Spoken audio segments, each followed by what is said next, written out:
recap, pest and disease class. It's happening this Saturday. Please register. It's a free lunch. Second thing, Berry County Community Garden still is alive and well. It's located by Crowder College in Cassville. If you're interested, please reach out. Free therapy is essentially what it is. That is how I'm pitching it to you. Third thing, all the grants are going great. It's beautiful weather. I'm very excited about this year. It's just wonderful. We have ginger and turmeric if you're interested because I overbought for the project. And I hope everyone is having a wonderful and beautiful day. And I hope your week is amazing.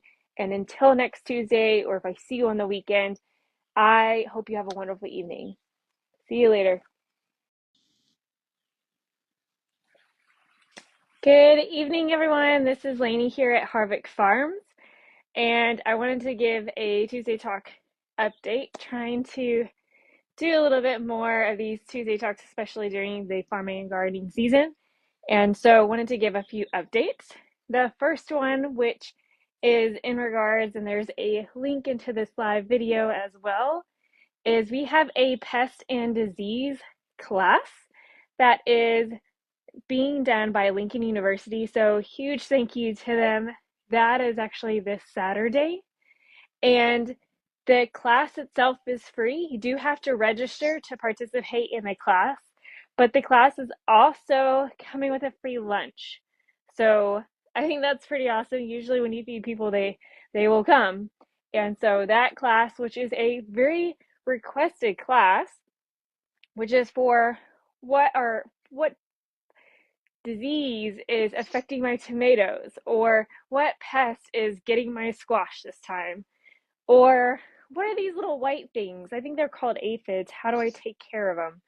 So this class addresses all of those things within an hour and provides a lunch on a Saturday, which Saturday is looking to be a really lovely and nice, beautiful weather day. So that is at Harvick Farms.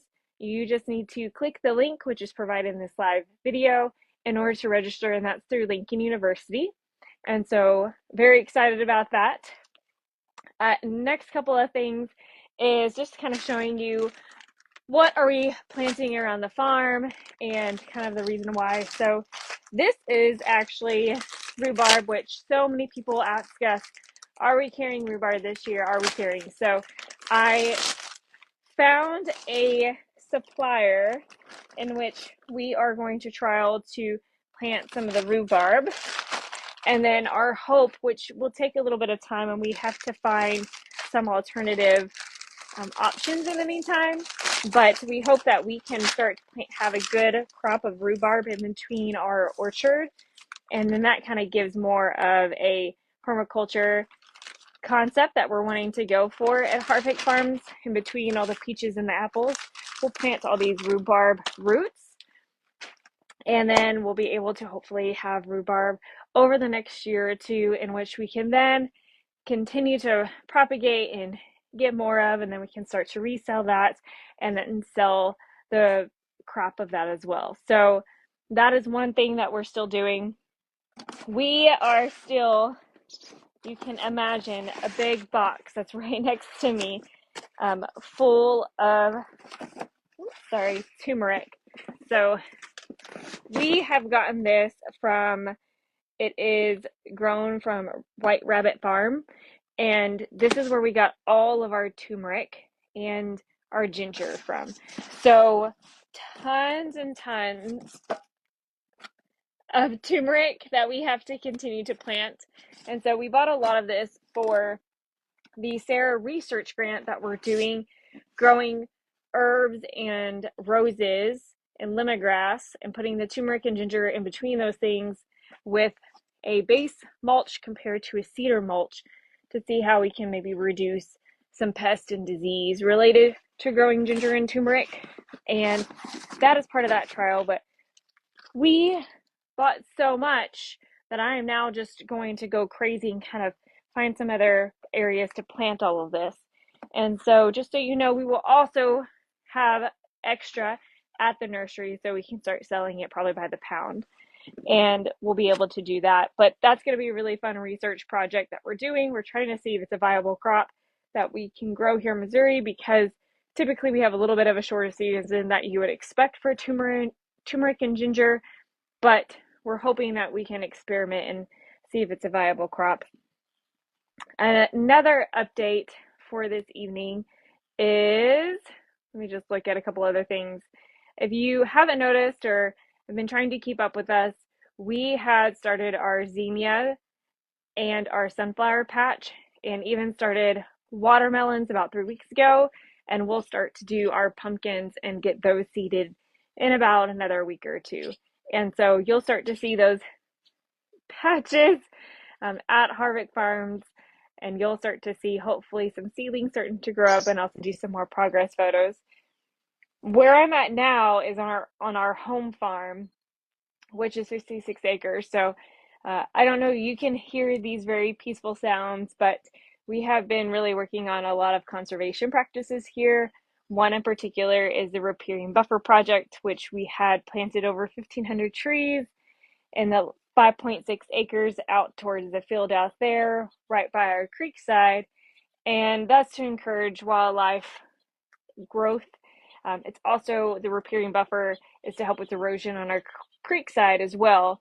And so you'll see we have 2 nests on our porch, and we have a couple of cardinals and blue jays and sparrows and lots of wonderful wildlife. So I'm all about these conservation practices because it's a joy to watch, quite honestly. And so that's a progress update. We finally kind of closed that chapter as for the tree. So we're in the process of maintenance and what it's called checking out. And so we had soil and water conservation come out, foresters come out in order to check the progress and how we did with those tree plantings. And so that happened on Friday, and good to say, great progress so far. We clearly have progress that we have to do throughout the year, maintenance that we have to do through the year, making sure that we're tracking the tree growth, making sure that in the fall we need to replant if something didn't take as far as transplant shock, making sure that we are doing weed control around those small seedlings. And so we have our work still cut out for us. It's not just said and done, but a huge, big push to get the tree planting done. And so another big thank you to the folks at Soil and Water. And through, we had folks from NRCS that came by. We had the USA Forestry come by. And so, and then shout out to Carlton and Josie, because they came and they helped out planting as well. So that was a huge team effort to get all those trees planted. So I greatly appreciate it. We are also working, if you have been keeping up, this is our nursery farm here, which is the 1.2 acres. And towards the back area, which I'll try to do my best to kind of zoom in because it's my laminate paper so I don't mess it up. But right in the back here, we actually made a pollinator wildlife habitat. So we put a pond back there. We mulched it all. It was a half broken down greenhouse when we bought it. And so moved all that out, cleared it out, put some compost down, put mulch down, built the pond, which Josie, you're a hard worker, girl. That is not our expertise, but we wanted to figure it out and figure out a positive implementation of an eco-friendly pond. And so we got that out there. We got goldfish, we have koi out there now. And then we have started to do some seedling planting throughout, which is part of the wildlife pollinator habitat that we're doing. Back there, it actually, if you can kind of see here, it will actually, let me do it. It's kind of flipped because of the camera. Think of it backwards, quite honestly. So here what we have is towards, what we'll have is the pond area, and then it goes through our raised beds, and then also throughout the orchard. We'll be doing a lot of seed planting. Most of it is native wildlife seed, and it's perennial, so it will come back every year, which is amazing. Some of it are annuals, but the idea is that it will help with the pollinators at this time. So even the bees that are currently at our property, they should love it as well. But we've already seen some great improvement as far as wildlife and pollinators go at the nursery since we've been doing these updates. And so I'm really excited about the progress of all these projects. We've been applying for a lot of these things and bootstrapping a lot of it for the last 3 years. And so I think our vision is coming into play, and it's very exciting. And so between the riparian buffer project, between working with Carl Junction on their farm to school programs, whether it's the research projects that we're doing here on the farm or the conservation practices that we're doing with MU Extension as well for that grant, which is a part of mulching and alley cropping and soil amendments and all those wonderful things.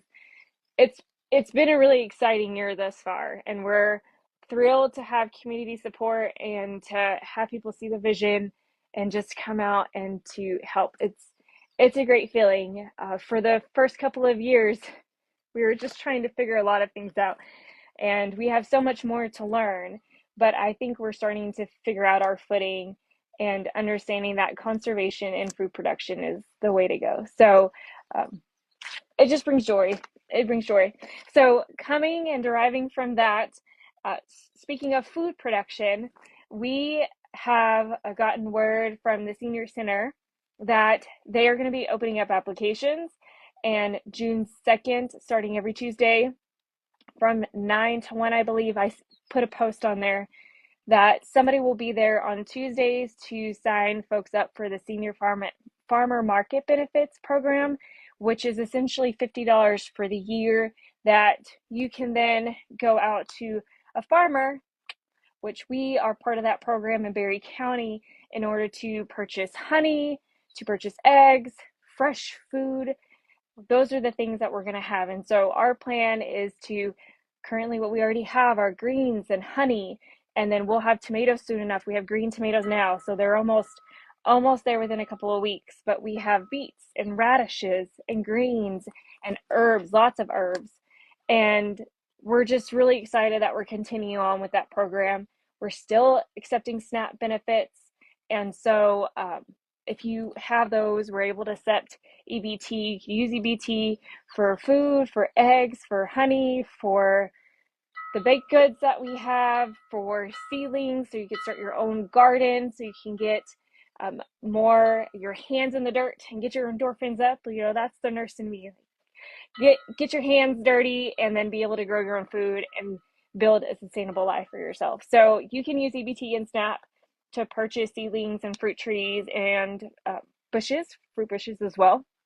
And so definitely spread the word on that. I think this year has been a huge, made a difference this year compared to what we did last year. We didn't have very many people use benefits last year. This year, though, has already surpassed last year. So we're extremely excited about that. And let's see, recap the pest and disease. You have to register for that, but it's a free lunch. So just register. That's all you've got to do is just register with Link University. It's in the link in this video. And then I hope to see many of you on Saturday for this pest and disease class, because you have been asking for it. And us and Lincoln University are trying to deliver on that. So let's see. The last thing that we were going to do is, since we're doing the zinnia and the sunflower patch and the pumpkin patch, we wanted to get a little bit of some feedback from everybody to see kind of what you're thinking, if you like the idea. And so I'm just going ahead, I'm going to launch this poll. And what it is, are you even interested in a you-pick experience? So whether that is the watermelon patch, the pumpkin patch, the zinnia, or the sunflower, would you be interested in a you-pick experience? Or are you more interested in fresh bouquets that we pick ourselves? So I'm going to leave that poll up for, it should be up for the next 4 or 5 minutes. And I'll leave that up. And then while that is up, I will say, be better than me. I thought I was invincible to poison ivy because I have pulled it many, many times before and have not a single issue. And I'm usually the one that pulls it because my husband and one of my kids has bad reaction to it. Like most people would have a reaction to it. And so I had my gloves, but I didn't have long sleeves. I was pulling it out and I was trying to take one for the team. And it's really kind of hard to see because it just looks like scratches because this is the best of it. But I'm actually affected by poison ivy. Oh, it's like the bee stings. Now that first bee sting or two, not a big deal, but the third or fourth one will get you sometimes. So I have been using the Embrace salve. It's been working really well. It's been drying it out. I've made sure, kept long sleeves so I'm not spreading it to anybody else. But I will say, Joseph, he now has a little bit on his arm because I didn't think I had it the day one. So sorry, babe. But protect yourself when you're pulling weeds. Just, I know it will get hot next week. It will be in the upper 80s. Just wear those long sleeves when you're pulling those weeds. Make sure you're wearing gloves. I'm definitely a person that likes to have their hands in the dirt. I feel like it's a really good experience. But if you think it's even poison ivy, whether it's Virginia creeper or poison ivy, just be safe. Just wear those gloves, wear long sleeves that pull your weeds. So be better than me.